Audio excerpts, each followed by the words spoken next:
नमस्कार, आप देख रहे हैं विमर्श न्यूज़। मैं हूं आकाश आपके साथ। पेश है खबरों का ये बुलेटिन। आज हेमंत सोरेन जेल से बाहर आ गए। जेल से बाहर आते समय वो कॉलर युक्त उजले कुर्ते में थे। उनकी दाढ़ी बढ़ी हुई थी। दिसंबर में झारखंड में चुनाव होना है। इस समय उनकी रिहाई का राजनीतिक प्रभाव उनके पक्ष में जाएगा। रांची हाईकोर्ट ने हेमंत सोरेन को शुक्रवार को जमानत दे दी। हेमंत सोरेन आज शुक्रवार को जेल से बाहर आ गए हैं। वे 5 महीने के बीच में पारिवारिक कारण से कुछ दिनों के लिए जेल से बाहर आए थे। हेमंत सोरेन जमीन के मामले में आपराधिक केस बना करके एनफोर्समेंट डायरेक्टरेट ने जब जेल भेजना निश्चित कर लिया, तब झारखंड मुक्ति मोर्चा के वरिष्ठ नेता चंपई सोरेन ने मुख्यमंत्री पद की शपथ ली थी।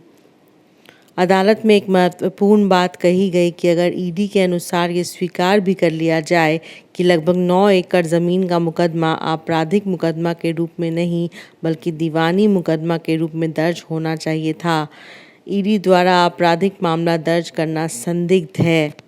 हेमंत सोरेन की पत्नी कल्पना सोरेन उस दरमियान सक्रिय थीं। कल्पना सोरेन ने राजनीतिक मंचों पर कोशिश की थी कि हेमंत सोरेन की उपस्थिति दर्ज हो सके। मीडिया के माध्यम से कल्पना सोरेन उन दिनों पूरे देश की निगाह में आई जब अरविंद केजरीवाल की पत्नी के साथ उनके दिल्ली स्थित आवास में जाकर मिली थीं। झारखंड में आगे विधानसभा चुनाव होना है और हेमंत सोरेन का जेल से बाहर आना इंडिया गठबंधन के लिए महत्वपूर्ण होगा। पूर्व मुख्यमंत्री हेमंत सोरेन को मनी लॉन्ड्रिंग मामले में रांची हाईकोर्ट ने जमानत दे दी है। हरे रंग के सलवार समीज में हेमंत सोरेन के साथ में कल्पना सोरेन थी। हेमंत सोरेन के रिहाई के ठीक पहले कल्पना सोरेन ने एक संक्षिप्त धन्यवाद दिया था। अपने नेता हेमंत सोरेन जी को सुनना चाहेंगी और जिस पल का बेसब्री से इंतजार हम सभी लोग कर रहे थे, झारखंड की जनता कर रही थी, यहाँ के सारे हमारे पार्टी वर्कर, हमारे गठबंधन के लोग कर रहे थे। मुझे लगता है झारखंड की जनता के साथ अब पूरी देश की जनता सुनेगी कि हेमंत सोरेन जी सबसे क्या कहना चाहते हैं। बस आप सभी को बहुत बहुत धन्यवाद है।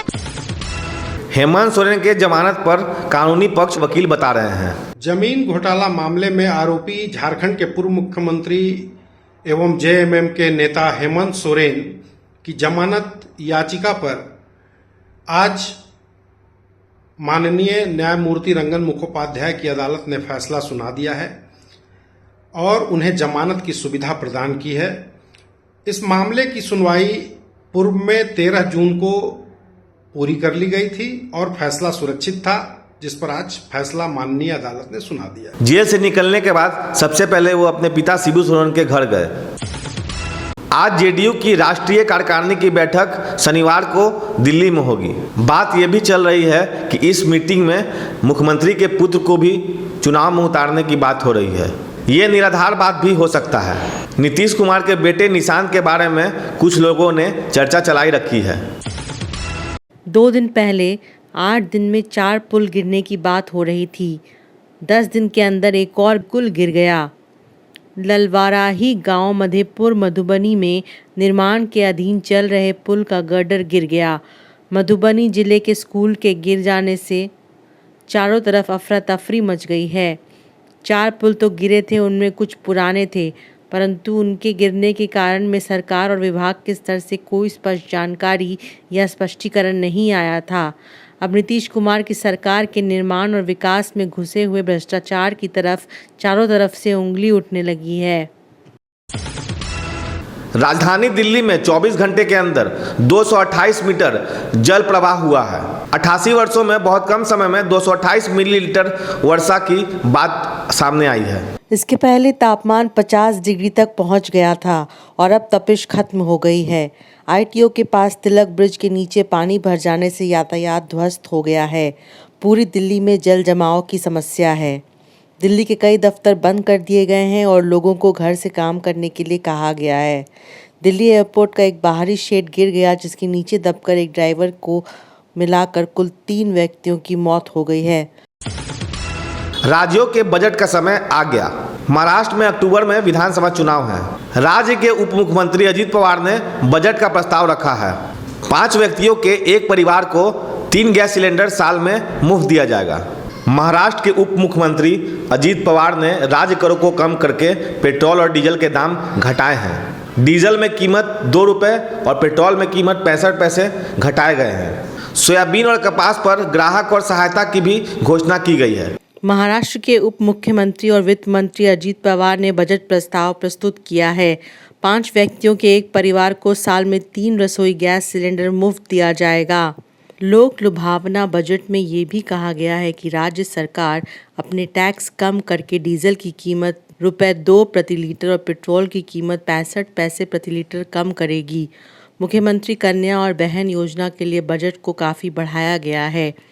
राज्य के किसानों को भी राहत दी गई है। जानते हैं कि राज्य में 44 लाख किसानों का बिजली बिल बाकी है। बजट प्रस्ताव में घोषणा की गई कि किसानों का बकाया बिजली बिल माफ़ कर दिया जाएगा। जानते चलते हैं कि इसी साल महाराष्ट्र के चुनाव में बीजेपी, शिवसेना और नेशनल कांग्रेस के अजीत पवार ग्रुप को मिलजुल कर चुनाव में उतरना है। महाराष्ट्र में लोकसभा इलेक्शंस में एनडीए गठबंधन को मात मिली थी। एक वायरल वीडियो से हड़कंप मचा हुआ है। हलसी प्रखंड के कैंदी हाई स्कूल में 2 बच्चे परीक्षा देते समय स्टूल पर पिस्तौल रख के परीक्षा दे रहे थे। अपराध की खबरों का बुलेटिन। सबसे पहले इस वायरल वीडियो को लेकर हड़कंप मच गया है कि हलसी प्रखंड के कैदी हाई स्कूल में 2 बच्चे पिस्तौल रखकर परीक्षा दे रहे थे। पश्चिम चंपारण में कोचिंग जा रही छात्राओं के साथ छेड़खानी की बात सामने आई है। डेयर एंड डेविल अपराधियों ने विरोध करने वाली लड़कियों को मारा पीटा। पहाड़पुर थाना क्षेत्र के पंडितपुर गांव में 8 गुंडों ने वातावरण बिगाड़ दिया। पुलिस ने अवैध गन फैक्ट्री को पकड़ा है। सहरसा के सिमरी बख्तियारपुर थाने में डीएसपी को सूचना मिलने के बाद उस गन फैक्ट्री में छापा मारा गया है। 3 लोगों की गिरफ्तारी की गई है। सासाराम के दरी गांव के धनकी गांव मोड़ पर बदमाशों ने गोलियां चलाई। खुलेआम पुलिस मोबाइल गश्ती की गाड़ी पर गोली मारी गई।